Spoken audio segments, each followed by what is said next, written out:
Hello students, today we will be discussing the topic of the lesson, the rise of nationalism in Europe. And here we have left the topic, businessmen and small scale producers of goods in particular began to realize that uniform standardized weights and measures and a common national currency would facilitate the movement and exchange of goods and capitals from one region to another. तो जो businessman थे और जो small scale producers थे सामान के छोटे मोटे जो व्यापारी थे वो उन्होंने ये रियलाइज करना शुरू किया, उन्होंने ये महसूस किया कि हम लोगों को कोई एक यूनिफॉर्म स्टैंडर्ड वेट और मेजर्स अपनाने पड़ेंगे चीज़ों को तोलने के लिए, और एक नॉर्मल कॉमन नेशनल करेंसी कैसी होनी चाहिए, वो पूरे नेशन की सेम होनी चाहिए ताकि कि जो सामानों का आदान प्रदान जो हो सके और मनी का जो ट्रांसफर है from one region to another that could be the same. Europe, it consists of many nations. Europe बहुत सारे राष्ट्रों का समूह है, वहाँ की करेंसी भी अलग अलग है. However, in the areas conquered, the reaction of the local populations to French rule were mixed. Initially, in many places such as Holland and Switzerland, as well as in certain cities like Brussels, Mainz, Milan and Warsaw, the French armies were welcomed. They were as harbingers of liberty. जो भी areas जो जीते हुए थे वहाँ पर जो local population थी, वहाँ की जो जनता थी, उनका जो रिएक्शन था फ्रेंच रूल के लिए दैट वाज मिक्स्ड. कई जगहों पर जैसे कि हम हॉलैंड और स्विट्जरलैंड में देख रहे हैं कि उनकी जो फ्रेंच आर्मीज थी दे वर वेलकम्ड, उनका स्वागत हुआ एज हार्बिंगर्स ऑफ लिबर्टी, कि वो जो थे वो स्वतंत्रता के लिए प्रदान करने वाले थे, स्टार्टर थे. और but the initial enthusiasm soon turn to hostility, पर जो पहले जो उत्साह था वो शत्रुता से भर गया as it became clear that the new administrative arrangements did not go hand in hand with the political freedom. जो प्रशासन के जो अरेंजमेंट्स हैं वो पॉलिटिकल राजनीतिक स्वतंत्रता के साथ साथ मिलकर काम नहीं कर रहे. इंक्रीज टैक्सेशंस, टैक्स बढ़ गए, सेंसरशिप्स उनको रोक लगा दी गई, forced conscriptions into the French armies, उनको फ्रांसीसी सेना में भर्ती कर दिया गया, रिक्वायर्ड टू क्योंकि फ्रांसीसी सेना पूरे यूरोप में अपना कब्जा चाहती थी. All seem to overweigh the advantage of administrative changes. और जो एडमिनिस्ट्रेटिव जो चेंजेस थे उनको उनके जो लाभ थे उनको वो नेग्लिजिबल बना रहे थे, उनको प्रभावी नहीं बना रहे थे. The making of nationalism in Europe. If you look at the map of mid-18th century Europe, you'll find that there were no nation state as we know them today. What we know today is Germany, Italy and Switzerland were divided into kingdoms, duchies and cantons whose rulers had their autonomous territories. तो आज जिस Germany और Italy और Switzerland की आप बात कर रहे हैं वो छोटे छोटे किंगडम्स में डिवाइडेड थी, जैसे डचेस एंड कैंटन्स. जो उनके जो रूलर्स थे, राजा थे, उनकी अपना ऑटोनोमस किंग टेरिटरी से अपने ही क्षेत्र थे जिसमें वो रूल करते थे. Eastern and central Europe were under autocratic monarchies. पूर्वी और मध्य जो यूरोप था वो मोनार्क सिंगल रूल राजा का शासन था, within the territories of which lived diverse people. और उसके टेरिटरीज क्षेत्रों के में बहुत डिफरेंट टाइप के पीपल रहते थे. डिफरेंट टाइप मीन्स कि डिफरेंट कल्चर कस्टम्स.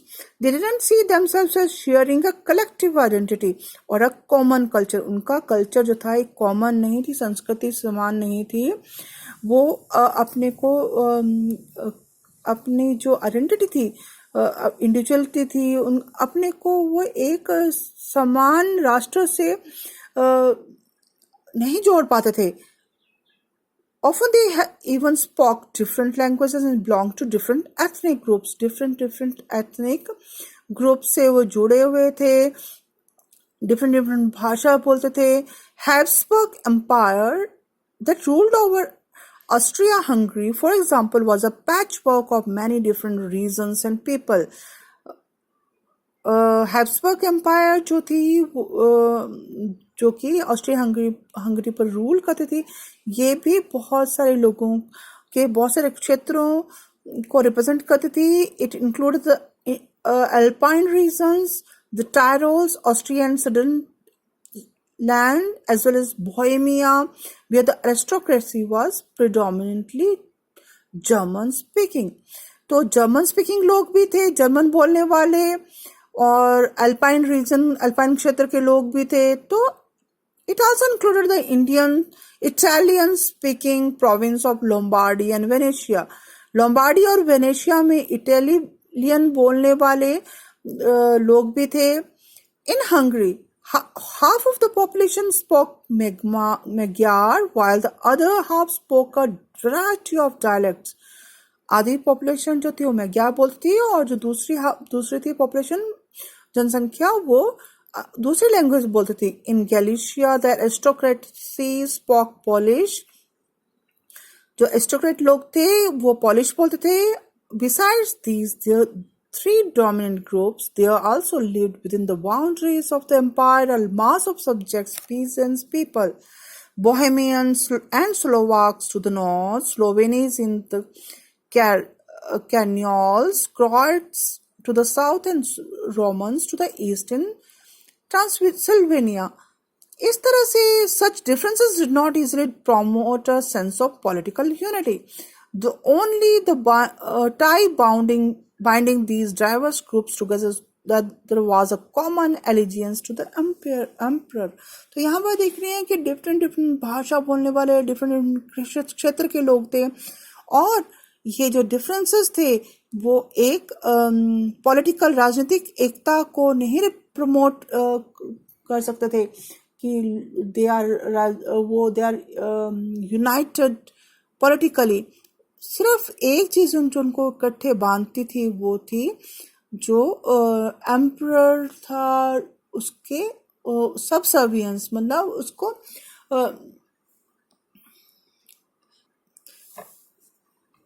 वो चीजें उनको बांध रही थी. The aristocracy and the new middle class. Socially and politically, landed aristocracy was the dominant class on the continent. The members of this class were united by the common way of life that cuts across regional divisions. They owned estates in the countryside and also townhouses. They spoke French for purpose of diplomacy and in high society.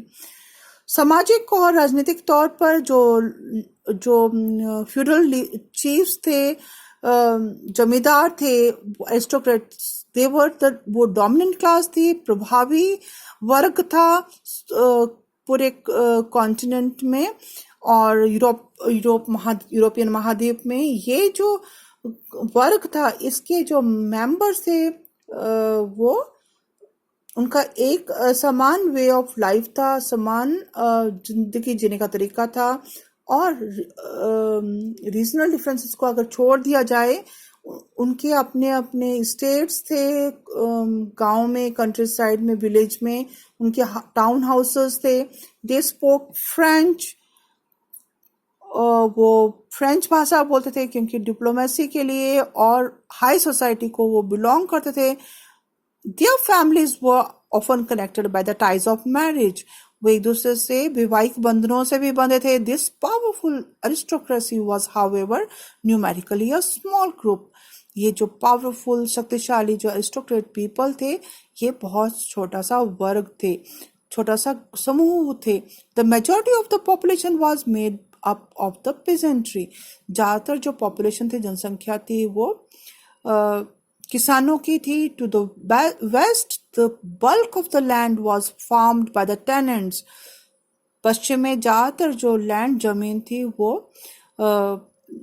किराए के जो किराए पर लेकर के peasants उसको बोते थे, पीजेंट्स उसमें फार्मिंग करते थे और छोटे छोटे स्मॉल ओनर्स थे। जबकि ईस्टर्न और सेंट्रल यूरोप में जो लैंड होल्डिंग थी वो that was a characteristics by the vast states which were cultivated by the serfs, जिसको कि उनके जो slaves थे, जो किसान थे, जो कि स्मॉल पीजेंट्स थे, वो उनको कल्टिवेट करते थे और बहुत बड़े बड़े states owned by these aristocrat middle class. In Western and Central Europe, the growth of the industrial production and trade meant the growth of towns and the emergence of commercial class.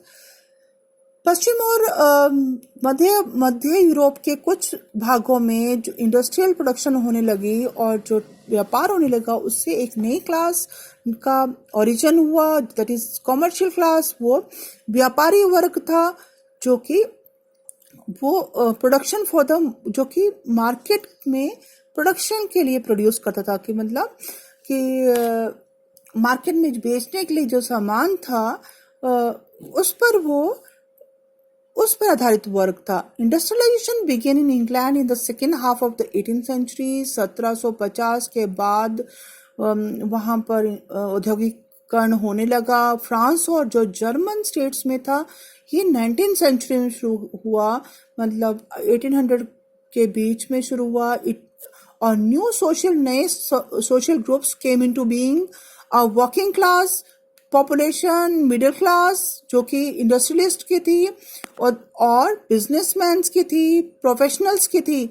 और in Central and Eastern Europe, these groups were smaller in number. Till the late 19th century, it was amongst the educated, literally middle class. That idea of national unity following the abolition of aristocratic privileges gained popularity.